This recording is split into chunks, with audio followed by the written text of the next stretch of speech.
Sahabat Indonesia, ini gugatan rakyat. Kita tidak ingin suplai beras gratis, kita hanya ingin ketersediaan beras di pasaran dengan harga yang wajar. Harga wajar, beras tersedia, hanya itu yang kita inginkan. Kita tidak menuntut apa-apa dari pemerintah.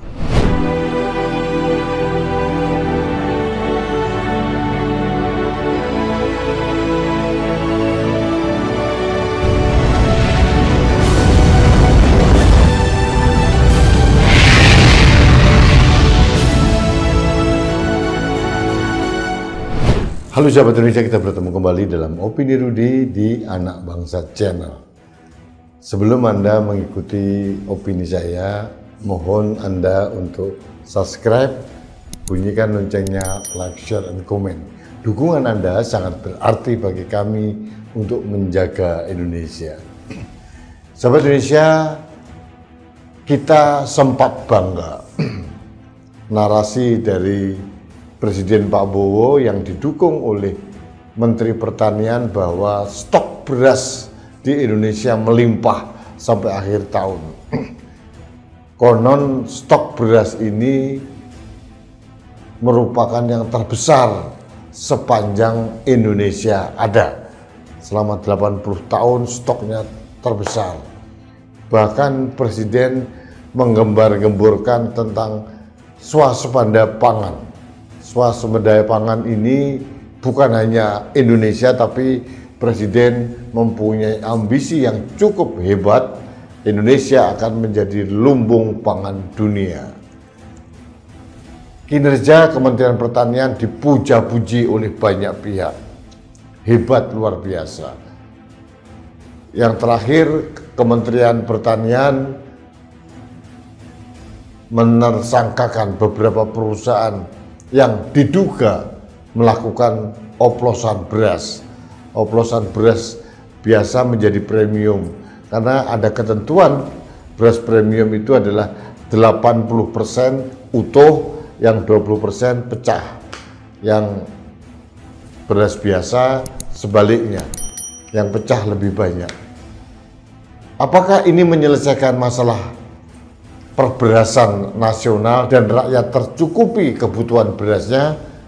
Harga beras murah, ternyata terjadi paradok. Pada saat narasi stok beras Bulog sangat besar, terbesar sepanjang Indonesia merdeka, kenyataannya beberapa hari terakhir ini stok beras di pasaran kosong. Di beberapa supermarket kecil juga kosong, bahkan mereka harus diberikan jatah, kalaupun ada satu orang hanya beli satu karung, entah itu 5 kilo, entah itu 10 kilo. Di supermarket besar juga kosong, yang ada beras organik yang mahalnya minta ampun. Kalaupun ada, harganya 2 kali lipat harga premium, yang katanya dulu 70 sekian, sekarang menjadi 150 sekian. Ini paradok yang terjadi. Konon ini merupakan perlawanan dari perusahaan-perusahaan yang dituduh untuk mengoplos beras itu dengan tidak mendistribusikan beras ke pasaran. Ada juga para penggiling beras juga ketakutan karena diduga melakukan pengoplosan beras sehingga mereka berusaha untuk cooling down atau tidak melakukan operasional penggilingan beras. Ini ironis. Ironi. Kita mau swasembada pangan, swasembada beras, kenyataannya rakyat kesulitan mencari beras di pasaran. Kalaupun harga membumbung tinggi. Bisa Anda bayangkan, kalau orang-orang yang berduit atau beruang bisa beli beras organik, beli beras merah, beli beras hitam atau apa yang kadar karbonnya rendah.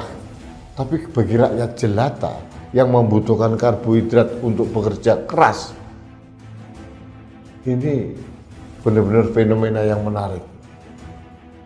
Saya menghimbau kepada pemerintah agar mempunyai integritas antara ucapan dan tindakannya di lapangan seragam. Antara ucapan yang dinarasikan di ruang publik dengan kesediaan beras di pasaran sesuai. Buat apa kita bangga mempunyai stok beras besar, tapi kenyataannya di lapangan stok beras kosong. Rakyat sedang kesulitan di berbagai tempat. Saya pribadi mengalami hal yang sama. Di berbagai supermarket kecil, hampir semua stok kosong. Kalaupun ada, antrinya berjubel. Di supermarket besar, kosong. Ada 1-2 yang ada, tapi harganya berlipat-lipat. Akhirnya mekanisme pasar terjadi. Pada saat suplai turun, demand tinggi, harganya melonjak. Itu hukum pasar yang terjadi. Lalu apa yang terjadi dengan polisi negara ini? Apakah ini perlawanan para mafia beras terhadap ketegasan pemerintah? Apakah ini hanya jargon-jargon kosong dari pemerintah? Rakyat tidak perlu jargon. Rakyat tidak perlu narasi yang sangat hiperbol. Rakyat hanya butuh satu saja. Beras di pasaran tersedia dengan harga yang terjangkau. Kita juga tidak ingin harga yang murah akhirnya mencekik para petani padi. Kita tidak mau. Kita harus menghargai juga para petani. Tapi tidak juga dengan cara seperti ini akhirnya tengkulak bermain, harganya membumbung tinggi karena suplainya rendah, demand-nya tinggi. Kebutuhan makan setiap hari penduduk Indonesia itu masih tinggi. Diversifikasi pangan kita belum terjadi, hanya narasi kosong. Rakyat Indonesia masih mengkonsumsi beras mayoritas. Jadi ini gugatan saya sebagai rakyat, agar pemerintah itu konsisten, konsekuen dengan antara narasi dengan ketersediaan beras di pasar. Kementerian Perdagangan harus turun tangan. Mengapa ini terjadi? Para menteri, para pejabat tinggi mungkin tidak mengalami karena stok beras di rumah mereka sangat tercukupi. Anggota DPR tidak merasakan kesulitan beras karena gaji yang mereka terima membumbung tinggi. Hari ini di harian Kompas dikatakan take home pay anggota DPR per bulan sekitar 230 juta per bulan. Dengan angka segitu, mereka tidak akan merasakan penderitaan rakyat. Mereka tidak pernah merasakan antri beras.